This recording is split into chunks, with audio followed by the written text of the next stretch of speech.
What's up, guys? Christian here with River Pools, and we're on the job site in Rehoboth, Delaware with clean-cut pavers and pools. Hey man, what's happening? How you doing? This is BJ, one of the guys on the crew here. Hey, what pool are we installing today? The Greco by River Pools. Very good. Whose backyard is this? It's Joe Biden's, actually. Are we allowed to say that on camera? I don't know about that.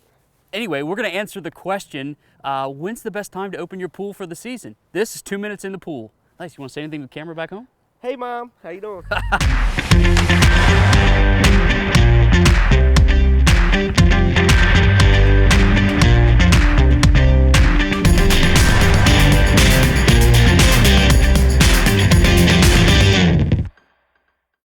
All right, guys, so I'm going to give you 5 things to consider to help you decide exactly when to open that pool in your backyard. I don't have my 2-minute timer with me today, so you're just going to have to trust me on this one. All right, first and foremost, every pool, actually not every pool, but most pools have a winter cover of some type placed on that pool once it's closed for the season. The question is, is it a mesh cover or a solid cover? If it's a mesh cover, debris is going to get through as well as sunlight. So what's going to happen is you're going to be much more prone to algae growth as the temperature warms up. So trying to decide when to pull that cover off to get ahead of the algae is something you'll have to consider.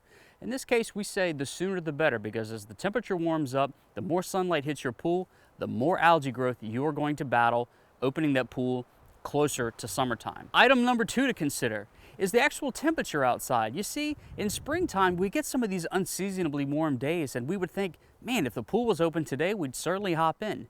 So we would recommend you go ahead and get that pool open, and when you have those warm days in the springtime and you feel like taking a swim, or the kids do, you're able to. You're up and running, ready to go. Consideration number 3. I don't know about where you live, but in Virginia, up and down the coast, pollen is a big, big deal. Now, you can leave that pool closed and have a lot more pollen accumulate in your pool, extending the amount of time it takes to get it up and running, cleared up and balanced and ready to go, or open it early and stay ahead of the pollen as the season progresses. Consideration number 4 is the energy or the cost it takes to run the pool longer if you open it earlier, say in April. Listen, at the end of the day, you have to weigh out the time it's going to take you to actually open your pool in June versus April.